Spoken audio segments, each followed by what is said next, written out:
are in the minority, but our ideas have to get out there if we expect to live in a free country for very much longer. Schiff, Freedom Watch gets a lot of emails, and a lot of the theme of a lot of them is the Chinese premier going to whisper into the president's ear, we don't want to buy any more of your bonds, we want to buy something with security. In other words, are the Chinese going to demand real estate or something to back up the loans that they're giving to the Treasury Department? I don't know ultimately what they're going to do. I think the best thing for China would be to simply stop buying our bonds, period. I mean, they don't need to demand anything. They just need to stop lending us money. We can't pay it back. I mean, a lot of people think that they're stuck, that they've loaned us so much money that they have no choice but to keep lending. But that's just not true. Because, sure, they've loaned us $1 trillion, but they buy about 50% of our bonds, which means if we're going to run a $2 trillion deficit this year, we've got China penciled in for $1 trillion of it. And who knows what we've got to pencil in for the year after that and the year after that. I mean, China could be staring at a problem that's $5 or $10 trillion. So it's better to bite the bullet now. Take the loss on their trillion, spend those dollars now while they can, buy gold, buy other currencies, buy real assets, just get rid of them. They don't have to, beg the rest of the G20 for permission to look for another reserve. They don't have to ask Washington's permission for anything. China calls the shots in this relationship, not us. You don't expect the President of the United States, Congressman Paul, to accept Peter Schiff's advice, do you? Not likely. I don't think what worries me is I consider Obama as a very smart person, and yet always I want to try to give my opposition, the intellectual opposition, the benefit of the doubt and say they're well-intentioned.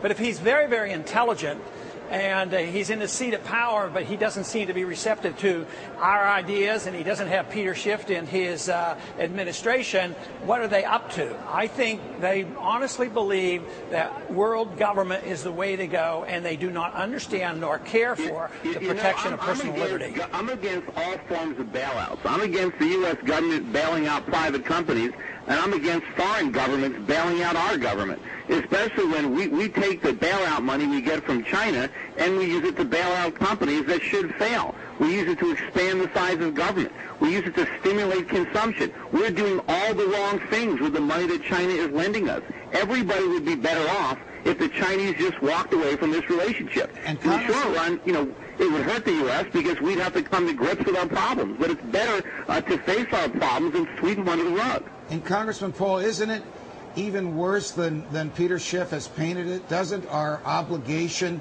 to the Chinese government affect the manner in which we would pressure them with respect to human rights, the manner in which we would treat them when they taunt our military in international waters, the diplomacy that Secretary of State Clinton engages in? Doesn't she have to have foremost in her mind the need that these guys still have to buy our bonds? I better treat them nicely.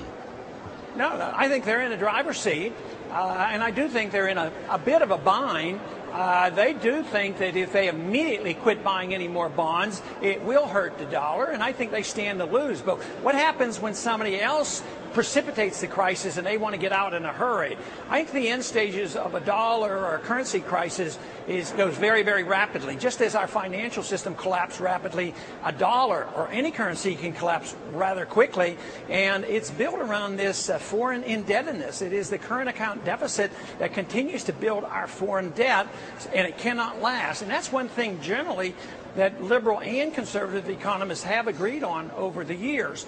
So I think they're in a bit of a bind, but I think it makes us tread softly as well. We are not going to be as persistent as we might be with other countries, with China. Congressman Ron Paul, always a pleasure. Until next Wednesday on Freedom Watch. Thanks very much, sir.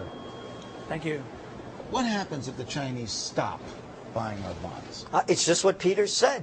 And they're going to get to the point where they're going to cut their losses. And we're going to have a dollar crisis. Everyone knows it.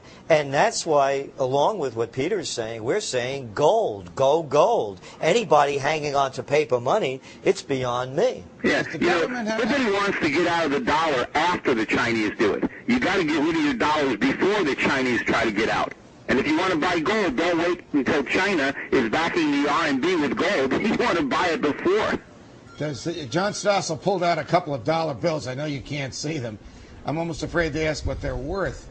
No, I lost my train of thought as to what I was going to ask you, Stossel. I worry about these. I said to Steny Hoyer, what are these going to be worth after you spend all that money? He admitted they'll be worth less. Well, intrinsically, they're worth nothing right now. The only thing that gives them value is confidence. But the minute people understand that we're going to print them until we run out of ink, there's going to be no confidence left. I mean, ultimately, what stands behind them is what we can produce, America's ability to export, and we continue to undermine that. I mean, the politicians still don't understand what's going on. Look at this new stimulus for the automobile sales. They're trying to get Americans to buy more cars by giving them tax breaks. They don't understand we bought too many cars. We're in debt up to our eyeballs because of the cars we already bought. Americans need to save their money. They don't need to go into debt to buy more cars. This is insanity. But the government still doesn't understand what really grows the economy. We need to save money and produce stuff. And until we figure that out, destroying our currency isn't going to solve our problems. It's just going to compound them.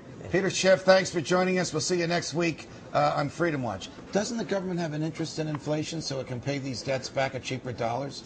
Stossel? Sure. Let's spend money. I'll get the credit for giving money to the museum in my state, and we'll pay China back in cheaper dollars. Eric Bolling, my good buddy from the Fox Business Network, who has the next Strategy Room show that starts in about 45 seconds, joins us now as a way to tie our show into his.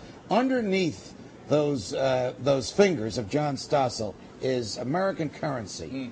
Is it going to be best in the world? Is it going to be the best in the world after the G20? Forever, after the G20 finishes? Matter. Absolutely doesn't matter, Judge. You know why? If you think it stinks here, it stinks worse over there. Take a look around the world. What's going on? China has to back the dollar. They own $1 trillion of currency and securities.